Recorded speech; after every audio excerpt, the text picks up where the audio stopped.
Well, for me, as I mentioned, I feel like it's something we don't talk enough about in women's or, health of pregnant people. I feel when I approach it in my classes, oftentimes the students don't even know what the pelvic floor is. And I think that's a huge mistake in our medical field, especially going into pregnancy, because the more they know, the more they can advocate for themselves.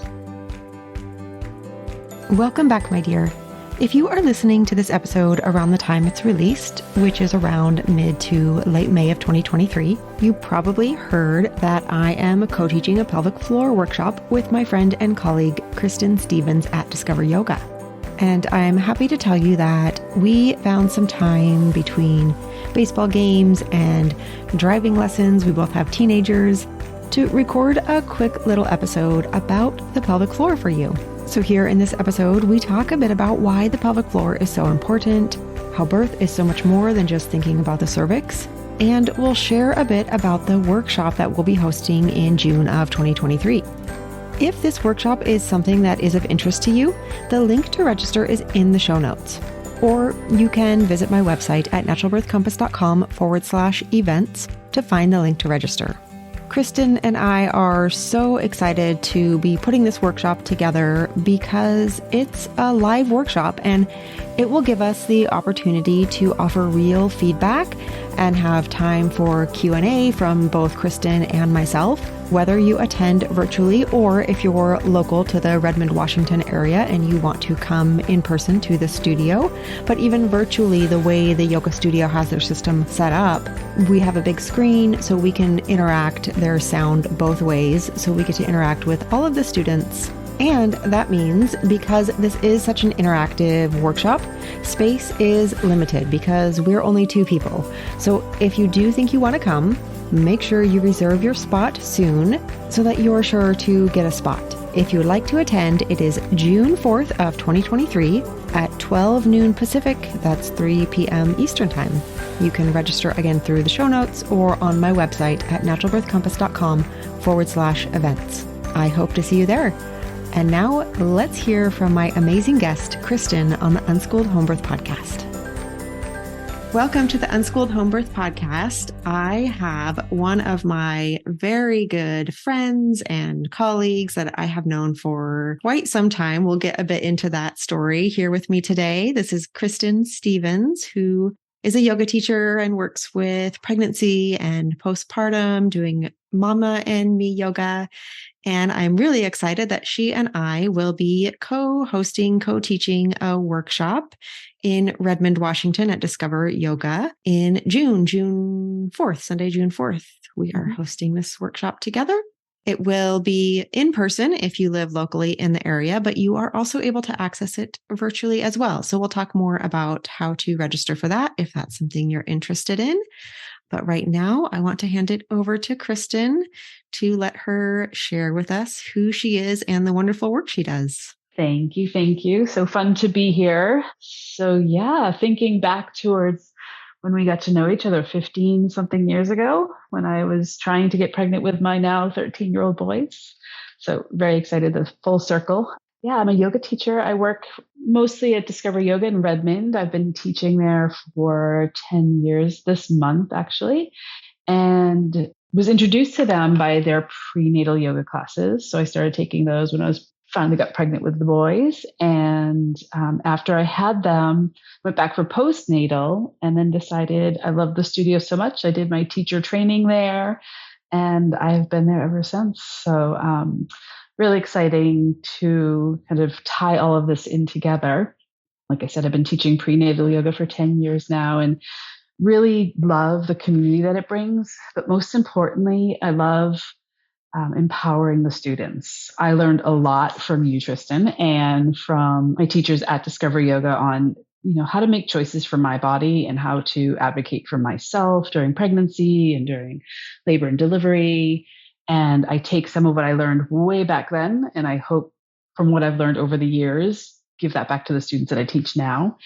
And one of those things is pelvic floor health, because I feel like back, 14, 13 years ago, it wasn't talked to as much in the classes that I took. Unfortunately, I learned a little from you about how to do it, but it was never impressed upon as like, this is really important stuff to do now because it will help you after babies are born. So I've learned that, and I'm keep learning that, and I keep teaching that, so that after my students have their babies, that, some of this, what they learn now can come back, and the muscle memory and all of that will be helpful in them healing and recovering after pregnancy. And, I circle back again to say, here I am 13 years later, sort of still dealing with some pelvic floor issues myself.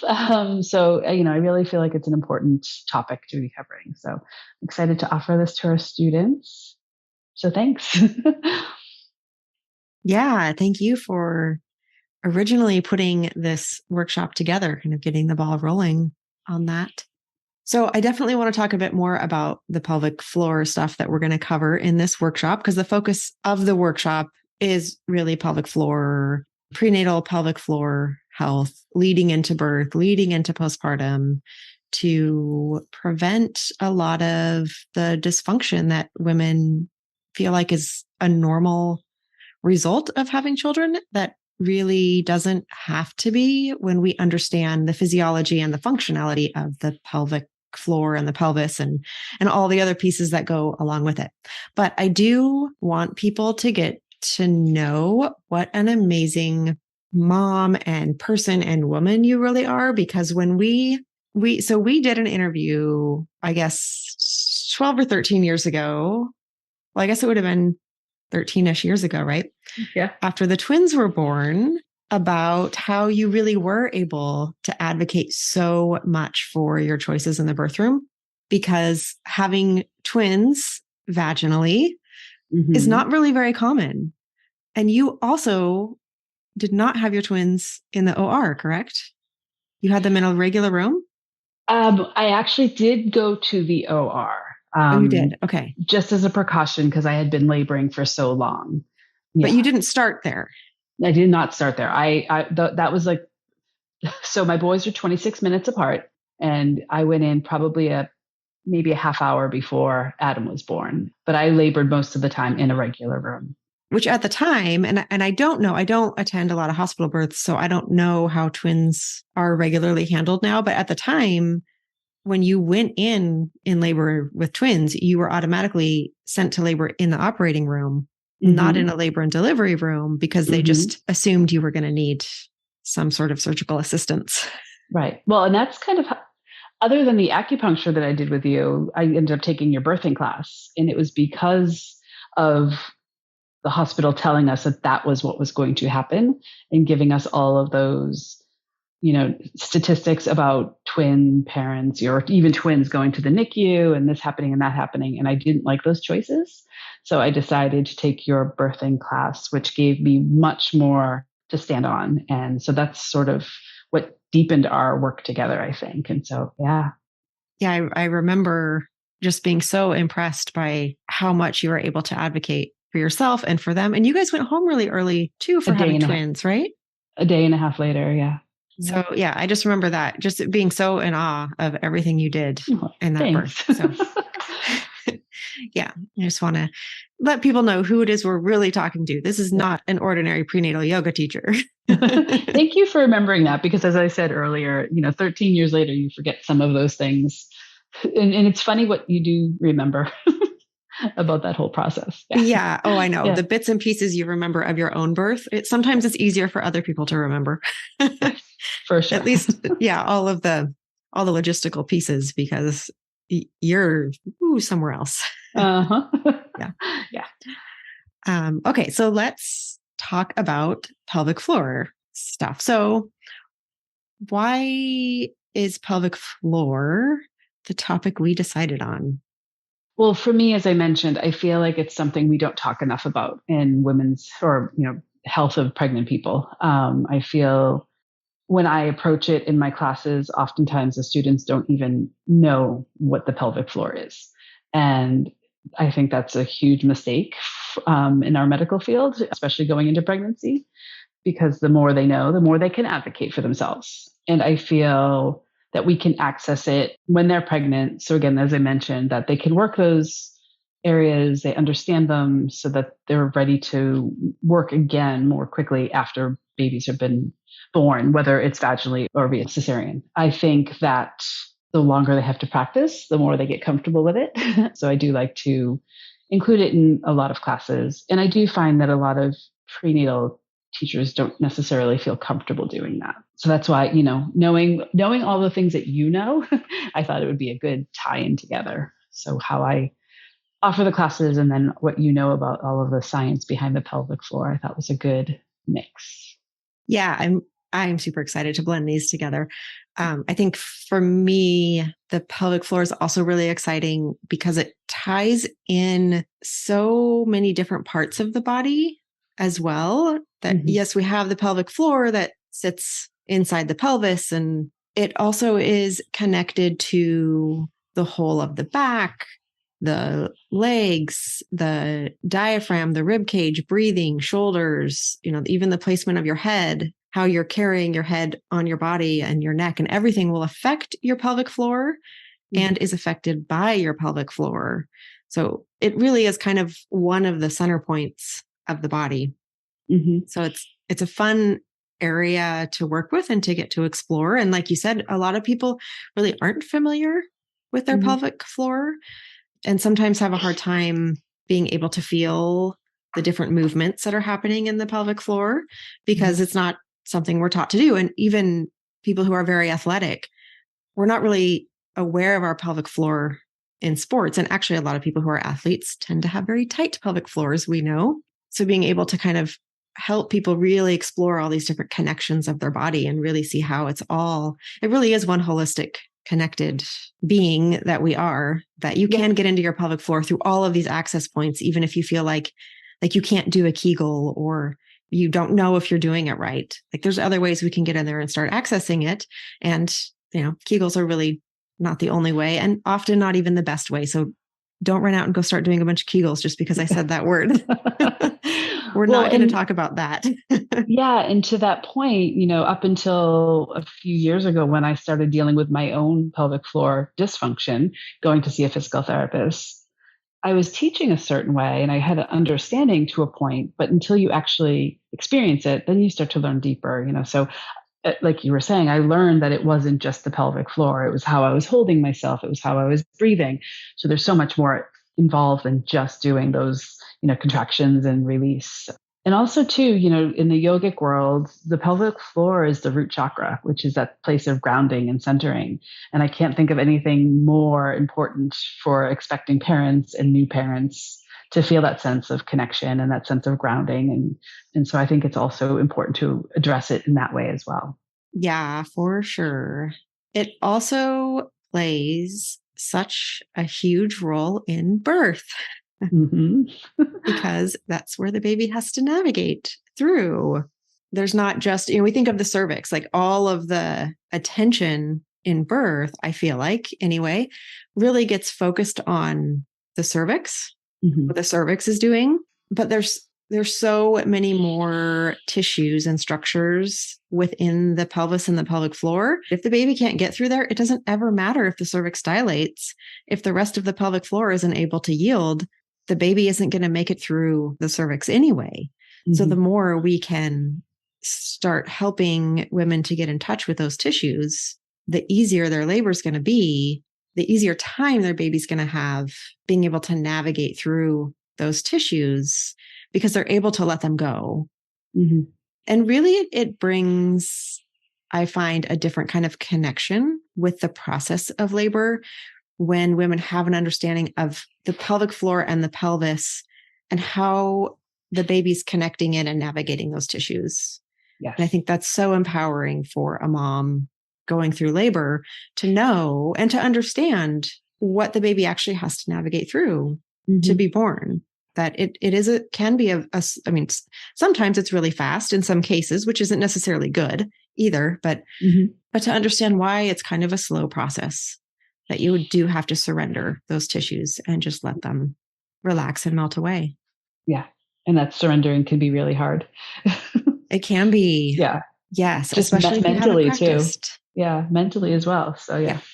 And that's why we do it through this practice of yoga and, the work you do. Yeah. Yeah. Yeah. Okay. Yeah, I'm So really excited to start bringing some of the work that you do and the poses that I offer during classes so that the students can start to deepen their own practice as well. Because, we have an hour together once a week, or if they come to other classes, we've got 3 classes that we offer per week, but, some of them only come once a week. And so by just hearing these little tidbits, they can then take it into their personal practice or, what we do in the studio and get a little deeper into their practice. And I think that's going to be really cool for them as well. yeah. So let's maybe explain then, I guess, a little bit how we're structuring this workshop. Yeah.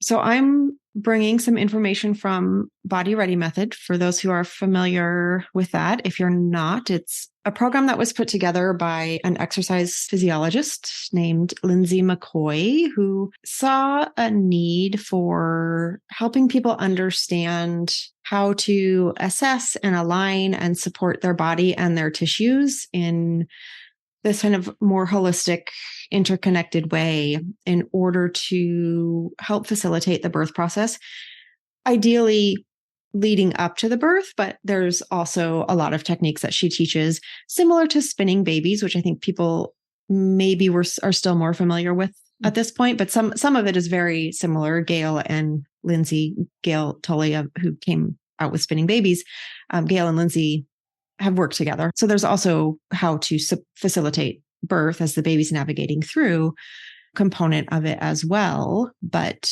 what I really enjoy about it and encourage people to start exploring is how to use this prenatally to get the body ready for birth, which is where the whole name that Lindsay gave it came about, the Body Ready Method, that it's more ideal if your body is ready for birth than trying to mitigate things that are as they're coming up in birth that are coming up as surprises because we hadn't done the assessment or the work beforehand. So ideally it's done beforehand, but if not, there are different techniques that can be used in birth as well to kind of help mitigate spots where baby might be hitting some tissue that doesn't quite want to yield. And we just want to help the mom connect in and let that part melt away. So we're going to talk a bit about that in relation to the flow of yoga that Kristen's putting together. And we're also going to talk a bit about breathing as well, the diaphragm and the pelvic floor and how they work together. And then you're going to lead us through a yoga flow. Yeah. And as I go through the poses and some of the common poses that we do, you'll be talking about the benefits to the pelvic floor, the breathing that could go along with it.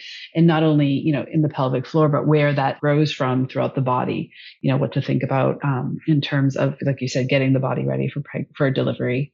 And it will be, maybe a little different than a traditional yoga class where we flow and just stay in, that Zen space, but, a little bit of talking here and there. So a little bit more informational, which I'm excited about because I think that's necessary.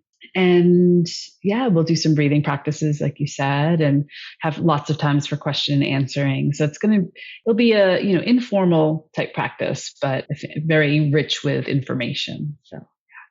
Yeah, my hope is people who come are going to get information that as they continue to do yoga and just start to become aware of how they're moving their body, even outside of yoga, just in their everyday, because that is part of what we also do in BRM. It's not just exercise. It's also how are you moving your body in your everyday activities? How are you sitting? How are you standing, walking, bending over, lifting up a toddler if you have a toddler, all the things that we do as moms in our daily life or getting ready to be moms.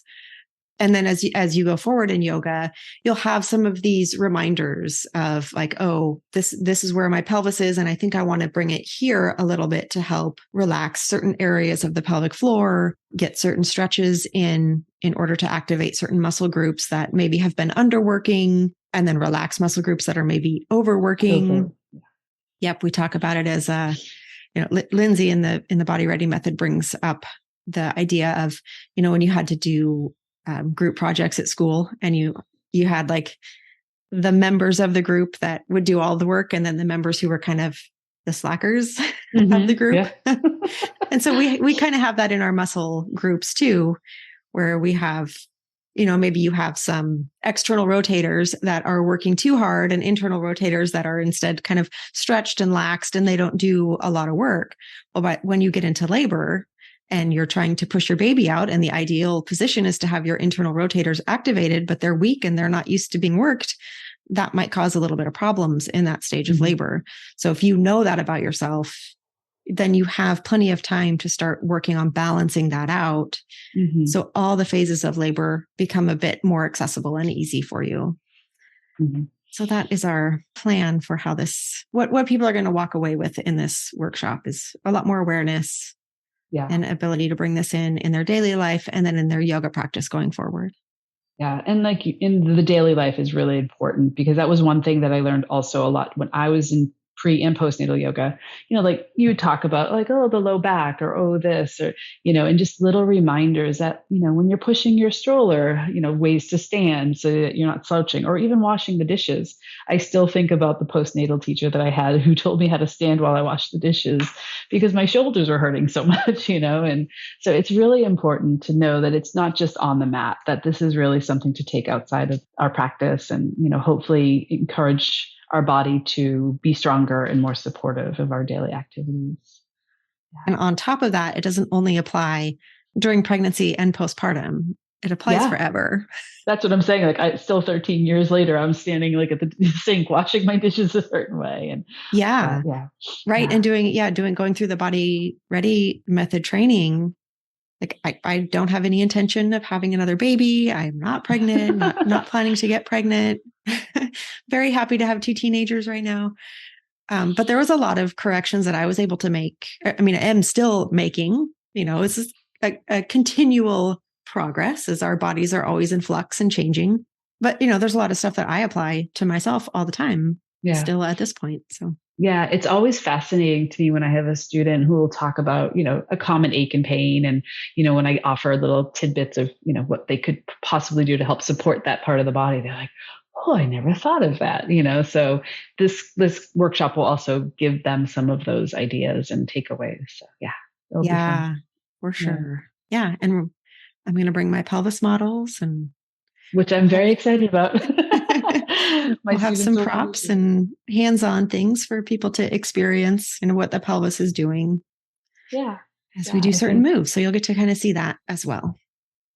So what have you seen in either people in your community or in maybe students who are coming in to work with you in the postpartum, whether they did yoga prenatally or not, or personal experiences, other women that you just know after having children? What are the things that you've seen people have to deal with in regard to their pelvic floor after birth that maybe isn't something that might be really common, but we wouldn't necessarily call it normal physiology? Well, in classes, oftentimes what will happen, they'll come back 6 to 8 weeks later once they get cleared from their doctor. And if they've been in my class, we'll revisit how to engage pelvic floor, do some of the breathing that we've done before. And what I hear a lot of times in the first few classes is that they just don't feel the muscles yet. They don't feel any sensation. And then they reach that point, they'll come back and then they have that like aha moment. It's like, oh, there they are again. Whereas if I have a student who hasn't taken my classes before and hasn't worked on the pelvic floor, it might take them a little bit longer to get there. So again, it just really shows us that, working it during pregnancy is so important because it helps us heal quicker and just the muscles come back a little bit sooner, in my opinion. Personally, I laugh because I say this all the time, but, I have no problem talking about it to friends. We're all of that age where, hormones are changing and things are shifting. And, there's lots of talk about like, well, I'm going to go see my doctor because every time I sneeze, I pee, or every time I go for a walk, there's some leakage. And that's sort of what brought me to the PT a few years ago, is that I just knew I didn't need to be suffering with that, that there was something going on.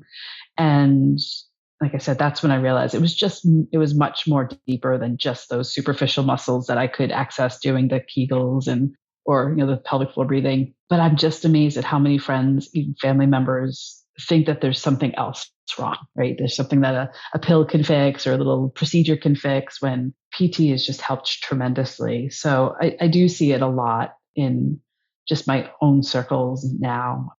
I have a friend who's been, recommended to go see physical therapists, and she's putting it off she's too embarrassed to do it. So it's also still not normalized, which I feel again is just doing everyone such a huge disservice. And if I could shout it from the rooftops, I would. But yeah, I definitely think there's a commonality in those dysfunctions, and that there's just so many of us that don't want to talk about it, but it's important to talk about. Yeah, it's interesting to hear that people still are suffering with that. Yeah, being ashamed of it, I guess. And, in some other countries, you go to a physical therapist as part of your postpartum, like routine postpartum care, that it's just, everybody just goes. It's not, it's not a thing that's like, oh, there's something wrong with you, so you have to go, or they're embarrassed to talk about in places where that's just built into part of the postpartum normalcy. Yeah. I don't know how their pelvic floors perform as they age compared to here. I haven't done the research on that, but one could speculate that they probably have a little more ownership over the health of their pelvic floors than we've enabled women to here still at this point.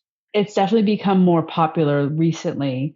I was talking to, I went on a retreat last fall, and I was talking to someone who worked, she's an acupuncturist who worked in a building, and she had to relocate because the practice was bringing in more pelvic floor therapists, and they didn't have room for her anymore, which I felt on one hand sad for her, but glad that they're bringing in more pelvic floor therapists, because in my own search, it was months before I got into an appointment. Because they're just being sought out. So I think that shame and that, embarrassment is sort of going away. But I think if historically a person isn't comfortable talking about those things, it's going to be harder for them to get the help and care they need. Yeah, for sure. And often for a long time, and again, I think this is something that's starting to slowly change, but practitioners weren't asking about it. So if a woman was uncomfortable bringing it up and a practitioner didn't think to ask, then there it falls into the black hole of never being addressed. Yeah. So I think it's coming more into awareness as we're putting more focus and attention. And to me, it feels like it's everywhere because it's part of my world. It's what you do. Yeah. So I feel like everybody's talking about the pelvic floor, but clearly we still have more work to do. Yeah. No, not everyone. I was away with some girlfriends talking about this last summer, and a friend of mine came out on the deck and she's like, "Are you still talking about your pelvic floor?" So not everybody talks about it like we do. So yeah. Yeah. Well, it's such a fascinating part of the body, and it has such a huge role. Yeah. For us that it deserves the spotlight. Yes. It does. So I'm glad we're able to do that. Yeah. Okay, so let's talk about how people register, because they can come both in person or virtually. So why don't you share a bit about the studio and how to get registered and all that? Sure. Yeah. Our studio is located in Redmond, Washington, near downtown Redmond. And we'll be offering this in person, as we mentioned, but also online. So you can join from anywhere. And to register, you just go to our website, discoveryoga.com, and under the workshops and series tab, you'll find where to register. You'll have to set up an account through MindBody. You'll register for the regular class. And if you're interested in the live stream version, just email us at info@discoveryoga.com, and we will make sure to sign you up for the virtual class and send you that link that you will get about 30 minutes before the workshop starts. And one thing I would mention, that if you're going to be doing it online, you might want to have a bolster or a pillow and a block or a water bottle, something that can bring the ground a little closer to you, because we do use some props in the class as well. And I have a page on naturalbirthcompass.com where you can go to get directly to Discover Yoga. It's naturalbirthcompass.com/events. And of course, I will have all of the links in the show notes so you can get directly where you need to go. And you can always message me or email me info@naturalbirthcompass.com, or reach me on Instagram, and I will help get you directed to where you're supposed to go. And I would really encourage you, if this is something that is calling your name, if you know you want to work on your pelvic floor during pregnancy, so it is ready for birth, so you are ready for postpartum, I would really encourage you to register sooner rather than later. We are posting this on Sunday, June 4th. It'll be at noon Pacific time, so 3 Eastern time I do encourage you to register soon because we are keeping this workshop pretty small so that we can give individualized support and feedback as we go to make sure everybody gets all their questions answered and has all the information that they need before the end of the workshop. And we do have some freebies that we're giving away for all workshop attendees. Also, I've put together a pelvic floor mini ebook that has how to do some of these assessments a little bit deeper, some tools that you can use at home to help get you started on a few different areas of the body in order to really help bring your pelvic floor awareness into your everyday. There is a breathwork workshop recording that you'll get access to and a 25% off coupon for any of my services, whether that's in person or virtual, that you will get after the workshop emailed to you as well. So thanks again, Kristen, for putting this together, getting the ball rolling on this so that we could come together and hold. I'm so excited to do this workshop with you. Yeah, it'll be so fun. All right. Well, we hope to see you all on June 4th. Yeah, it will be fun. Thank you so much for listening. If you are interested in this workshop, just a quick reminder one more time that seats are limited. The link to register is in the show notes, or you can visit naturalbirthcompass.com/events to be directed toward the registration. Remember that your pelvic floor is more than just a place that has to get out of the way for the cervix. When you are confident in the function of your pelvic floor, you will have empowered yourself for a more functional and efficient birth. So I hope that you can prioritize your health and your whole body function by taking this time to learn information that you probably won't hear from your OB, maybe not even from your midwife, by attending this workshop. If you have any questions, please let me know. DM me on Instagram at Natural Birth Compass, and I will be happy to answer your questions. And until next time, I'm always wishing you a wonderful journey to your home birth.